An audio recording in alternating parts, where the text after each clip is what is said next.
The eyes of others became our prisons, their thoughts our cages. Die oë van ander word ons tronke, hulle gedagtes die hokke wat ons vashou. Maar wat van jou oë? Bou jou uitkyk op die lewe en jou uitkyk op jouself dalk vir jou 'n tronk of 'n hok? Jy sien, tronke praat van skande. Wanneer jy iemand in 'n tronk gooi, dan sê jy, "Sies, kyk wat het jy gedoen, ons sluit jou toe, ons wil jou nie tussen ons hê nie." En hokke praat van daai geknelde potensiaal, hoe ons eie potensiaal partykeer kan kleiner maak. Ek onthou, toe ek nog 'n laaitie was op laerskool, moes ons baie keer in die klas boek lees. En dan het ek daai boek gelees, maar my oë het altyd vinniger as my stem beweeg, en dat ek vasgehaak, want my oë trek hier, en my stem is nog hier. En dan skielik verloor ek die woorde langs die pad, en dan het ek so skaam gevoel. Ek het so gevoel, ek het alweer die fout gemaak. George, jy kan nie eers lees nie, is jy dom, of wat gaan met jou aan? 'n Gevoel van skande het die mees ingrypende, beperkende effek op ons siel. En ek weet, jy kyk dalk vandag na my en jy sê, "Oh, ek het nie daai probleem nie." Hoe weet ek dat skande wortel geskiet het in my hart? Ek gun myself nie meer iets nie. Ek gun myself nie geluk nie as gevolg van wat 'n fout ek gemaak het. Ek gun myself nie 'n nuwe verhouding nie, want ek het 'n fout gemaak met verhoudings. Ek gun myself nie voorspoed nie, want ek het iewers langs die pad 'n fout met geld gemaak en dalk bankrot gegaan. Ek gun myself nie, ek gun myself nie, ek gun myself nie, want eintlik het ek shame of skande in my hart. Jesaja 54 vers 4 sê, "Moenie bang wees nie, want jy sal nie beskaamd staan nie. Moenie vernederd voel nie, want jy sal nie verleë wees nie. Ja, die skande van jou jeug sal jy vergeet." Ek sê altyd, ware geloof sluit ons potensiaal oop. Ware geloof is daai geloof wat ons potensiaal meer maak, nie minder nie. Onthou jy, in die ou dae, 'n miljoen jaar terug, was daar 'n man met die naam van Sias Reineke, en hy het daai sang gesing, Sproetjies, en op 'n stadium in hierdie liedjie sing hy vir die meisie, en hy sê vir haar, "Ek wens jy kon jouself deur my oë sien." Miskien sit God in die hemel vandag, en hy sê vir jou en my, "Ek wens jy kan jouself deur my oë sien." In die Bybel lees ons dat daar net 2 keer was wat Jesus verbaas was. Dink daaraan, die God van die heelal, die een wat alles van almal weet, is verbaas. Dis 'n groot ding. En beide hierdie kere wat Jesus verbaas was, het dit te doen gehad met geloof. En ons tema vandag is geloof wat die oog vang. Geloof wat die oog van die mense om my vang. Geloof wat die oog van die koning vang. Hoe kry ek daai geloof? 'n Hoofman, 'n Romeinse hoofman stap na Jesus toe en hy sê die volgende. Hy sê, "Rabbi, maak my slaaf gesond asseblief."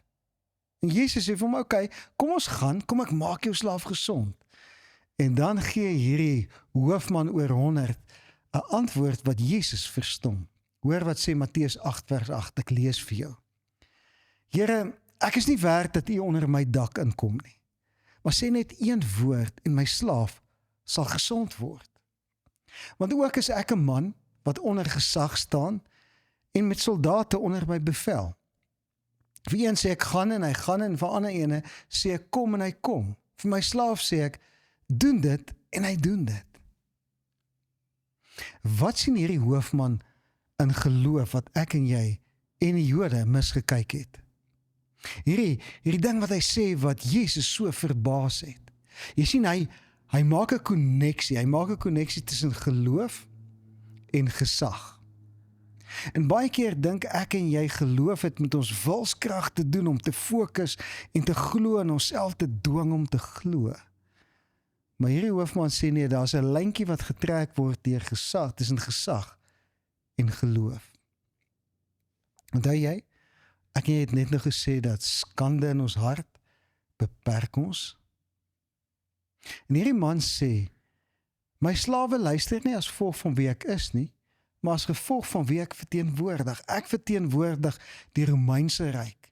En as jy nie vir my luister nie, word jou hande of jou tone of jou kop of iets afgekap. Dit wat ek verteenwoordig bepaal die gesag wat ek het. Wie is die een wat jy verteenwoordig? Hy is die een wat jou en my skande met sy eie bloed weggewas het. Ek sien, want geloof gaan nie oor jou of oor my nie, maar geloof gaan oor wie verteenwoordig ons. En ek sê altyd, geloof werk. Geloof werk nie as gevolg van wie ek is nie, maar as gevolg van wie hy, wat my met sy bloed gewas het, is. Nou, hoekom was Jesus so verbaas toe hierdie hoofman hierdie ding kwytraak? Matteus 8 vers 10 sê, en toe hy dit hoor, was Jesus verwonderd. En hy het gesê, ek sê vir julle, by niemand in Israel het ek so groot geloof gevind nie. Nou, wat het sy geloof anders gemaak as ons almal geloof? Ons het almal natuurlike geloof. Met ander woorde, ek gaan sit op die stoel want ek glo natuurlik, hy gaan my dra. Ek sal niks oorkom, ek gaan nie op die grond val nie. En die Jode het baie natuurlike geloof gehad, maar hierdie man se geloof was anders. Hy het gestaan hoe gesag inpas by geloof. Want dit was nie net in die hoofman se gedagtes waar hy die geloof geleef het nie, maar ook in sy dade. Toe hy die geleentheid gehad het wat die koning van die Jode in sy huis sou kom, het hy gesê, nee, ek verstaan gesag. Ek het respek vir u en vir u tyd. Bly, ek weet, sê 'n paar woorde en my slaaf sal gesond word. Met ander woorde, hy het gedoen. Hy het gesê, praat u hoef nie na my huis toe te kom nie. My vraag is, waar leef geloof? Geloof leef in die doen. Dis een van die grootste sleutels wat ek vir jou vandag kan gee. Hoe groei geloof? Geloof groei in die doen. Baie mense dink as hulle meer lees, meer bid, meer Bybel lees, meer studeer, dan sal hulle geloof groei. Al die dinge is belangrik. Om te bid is belangrik, ons 'n koneksie met God, om die woord te lees is belangrik, want ons sien die potensiaal wat hy in ons ingebou het, die opdragte wat hy vir ons gee, maar dit laat nie geloof groei nie, doen laat geloof groei. Begin klein vandag. Miskien moet jy opstaan môreoggend en sê, ek gaan glimlag vir hierdie dag. Ek gaan nie glo dat hierdie dag op my gaan val nie. Ek gaan smile vir vandag. Miskien moet jy klein begin en môre 'n R10 saai in iemand se lewe wat dit nodig het. As jy 'n lewensmaat het, begin dalk deur hom of haar hand vas te hou. Dalk vir die eerste keer in 'n baie lang tyd.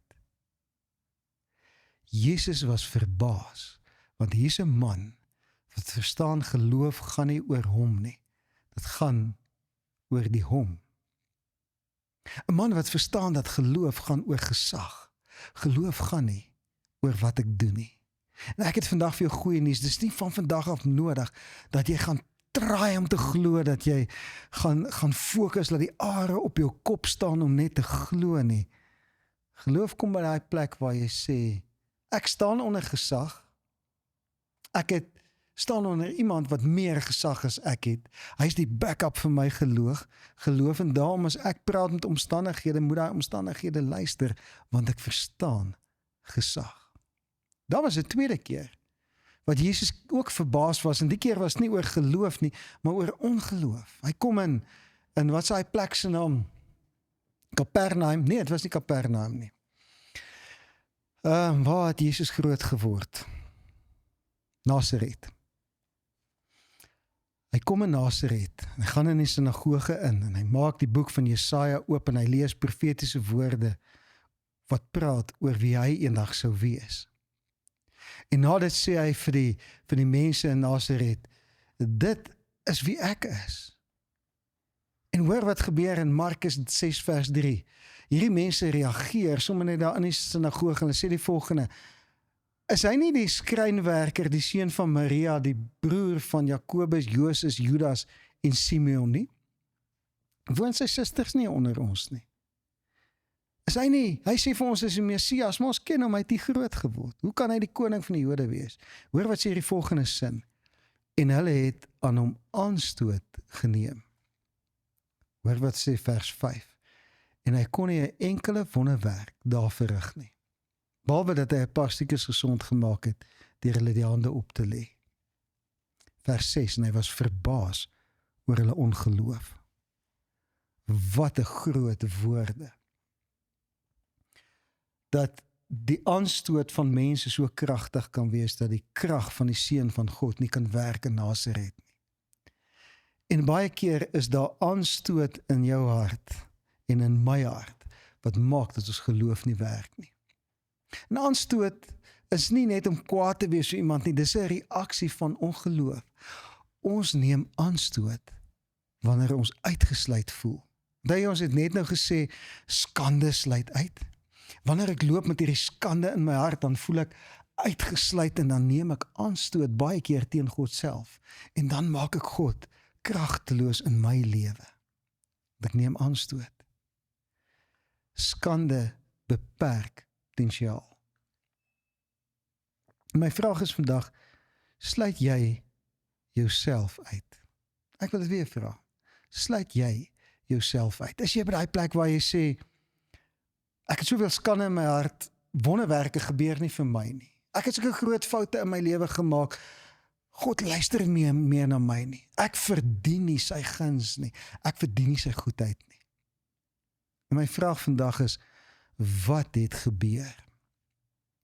Toe ek 'n skoolseentjie was in stand 5, sê die juffrou eendag vir ons moet 'n gedig skryf as huiswerk. Nou ek het groot geword in die platteland, dit was die wêreld waar ons altyd gesê het, cowboys don't cry. As jy seer gekry het, jy het nie gewys nie, as jy swaar gekry het, jy aangegaan, asof niks verkeerd is nie. En hier kom die juffrou en sy gee vir my, wat daarvan hou om perd te ry en baadjie te jaag, en te kere te gaan hierdie opdrag skryf, 'n gedig. En ek onthou, ek het daai middag gaan sit in my kamer, stil geraak, en ek het net begin om hierdie gedig te skryf. Sy naam is Die See. En ek onthou nog, toe ek daai gedig geskryf het, was dit sommer 'n klomp goed wat by mekaar gekom het in my gemoed, en ek skryf hierdie gedig, en dit maak net vir my sin. In Engels sê ons, ek is in die zone as so iets gebeur. Die volgende dag kom ek by die skool, en die juffrou sê vir my, vir elkeen van ons, lees julle gedigte voor die klas, en ek lees my gedig, en terwyl ek het lees, sien ek hoe almal begin fokus en stil, jy kan nie 'n naald oorval nie, en hierdie gedig werk net. En toe gebeur daar iets, wat my heeltemal ontkant gevang het. Ek bars in trane uit. 'n Seun in die land van cowboys don't cry, huil in die klas voor al die seuns en al die meisies oor sy eie gedig. En weet jy wat? My reaksie op my eie sukses? Ek gaan myself nooit weer in hierdie posisie plaas waar ek huil voor mense nie. Die effek van daai dag se besluit het baie lank in my lewe gewerk. Ek onthou toe ek na skool is, sê ek vir die ouens in die weermag, waar's die rofste eenheid? En dan sê vir my, nee, die parabats, en ek gaan soontoe, ek doen kering, ek gaan soontoe, en ek doen wat ek geglo het, baie stadium net manne doen, ek gaan deur die hel toe en terug, en ek huil nie een keer nie, ek wys vir niemand pyn nie. En ons was in daai tyd, het ons nie pelotonne gehad, soos in infantry nie, ons het valke gehad, en ons was 18 mense in hierdie valk, en in daai tyd verloor ek, staan ek 9 van my vriende in my valk aan die dood af. Die gevolg daarvan is ek kon nie eers huil oor een van hulle nie. Ek het beland in hierdie onmoontlike posisie, want hierdie ding het my gedryf, wat sê jy sal nooit weer in daai omstandigheid van blootstelling beland nie. En weet jy wat? Ek het my eie potensiaal klein gemaak in my hart oor een event baie jare terug. En ek wil vandag vir jou sê, verstaan jou potensiaal. Moenie jou potensiaal kleiner maak en sê, omdat dit gebeur het, sal ek nooit weer dat doen nie. Moenie jouself beperk nie, want jy krimp, jy smoor jou eie geloof. Hoe verstaan ek my eie potensiaal? Jy sien, ons moet eers die rede verstaan hoekom Jesus aarde toe gekom het, voordat ons weet hoe groot ons potensiaal is. Jesus het aarde toe gekom, verseker om ons sondes te vergewe, maar hoor wat sê hy self, wat sy groot rede. Hy het gekom om die natuur van die Vader vir die mense te wys. Wat 'n groot opdrag. En toe gaan hy, en hy praat met sy disippels en met ons, en hy sê, gaan doen julle dieselfde. So ek en jy is hier, om die natuur van die God van die heelal, vir die wêreld te wys. Ons moet sy grootheid wys, ons moet sy sterkte wys, ons moet sy sagtheid wys, ons moet sy liefde wys. Wat 'n verantwoordelikheid. Weet jy hoeveel potensiaal het God in jou gesit om dit te kan doen? Eendag loop Jesus 'n blinde man raak. En die mense, inteendeel sy eie disippels, vra vir hom, wie het gesondig, hierdie man of sy ouers, dat hy blind gebore was? En ek en jy doen mos dieselfde, as ons 'n fout maak, of iets kom ons oor, dan sê ons, wie se skuld is dit? Wie het gesondig? Wat het ek nou weer gedoen? God luister nie meer vir my nie, want ek het foute. En dan in Johannes 9 vers 3 sê Jesus, nog hy, nog sy ouers het gesondig, maar dit het gebeur, sodat die dade van God in hom geopenbaar kan word. Wanneer dinge skeefloop vir jou en my, dan sê ons, wat 'n fout het ek gemaak, en ons trek daai mantel van skande en shame aan. Tussen sê God, hierdie ding het gebeur, maar ek gaan my grootheid deur jou geloof vir die wêreld wys. Maar jy sien, jy kan nie aan jou foute en jou geloof gelyktydig vasklou nie. God sê, ek maak jou foute so ver soos die ooste van die weste af, dan sleep ek en jy daai foute terug in ons gemoed en in ons lewe in, want ons weier om ons eie foute te laat gaan. Hoor mooi, jou en my foute is nie 'n diskwalifikasie vir ons geloof nie. George, maar hoe ontsnap ek hierdie tronk van skande en hierdie hok van beperkte potensiaal? Ek gaan vir jou 4 wenke gee. Ek gaan nie praat oor hulle nie. Ek wil hê jy moet gaan dink oor hulle die week. Ek gaan hulle net noem. Maar dis so kragtig, dit kan jou vrymaak vir die res van jou lewe. Eerstens, erken skande in jou hart vir wat dit is. Skande praat nooit die waarheid nie. Skande veralgemeen alweer. Jy is alweer een van die dommes. Jy is blond, so jy moet onnoosel wees. Ek is alweer in die dogbox. Skande praat nooit die waarheid nie. Veral as hy met jou oor jou praat. Skande het net een doel, om jou te beperk. Maar jy sien, jou vyand weet, as hy jou kan beperk, dan kan jy nie vir jou wêreld wys wie's God nie. Want jy leef met daai gemoed van beperking, jy stoei vir oorlewing die hele tyd, en jy het nie geloof wat jou uit die staat van oorlewing kan uithaal en in oorwinning kan sit nie. Die tweede een wenk wat ek wil gee, en dit is 'n scary een, is bring dit aan die lig. Gaan na iemand toe wat jy vertrou, iemand wat nie skinder nie, iemand wat groot genoeg is om jou konteks te verstaan en vir jou die empatie te gee wat jy nodig het. En vertrou daai persoon met die geheim wat jou in skande hou. Vertel dit vir iemand, maak nie saak wat dit is nie. Jesus self kom en hy sê, bly mekaar julle sondes, sodat julle gesond kan word. Nou wat doen ons in ons kerke baie keer? Ons preek en ons getuig van vooraf oor alles wat regloop in ons lewe. En ons skep hierdie illusie dat niemand foute het nie. As iemand in 'n kerk inkom en hy het 'n fout, dan kyk almal om met 'n houtoog en 'n plankbril aan, want ons het hierdie euforia geskep. Maar die Bybel sê, wanneer julle by mekaar kom, bly mekaar julle swakhede. En ek wil vandag vir jou sê, laat die lig skyn op daai ding wat jou in skande hou, sodat jy gesond kan word.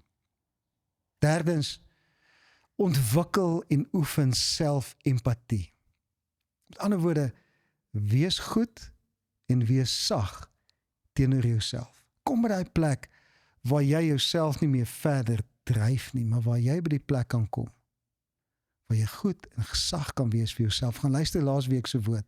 Ons het gepraat oor, ons werk nie vir rus nie, maar ons werk vanuit rus. Dit gaan jou regtig vry maak.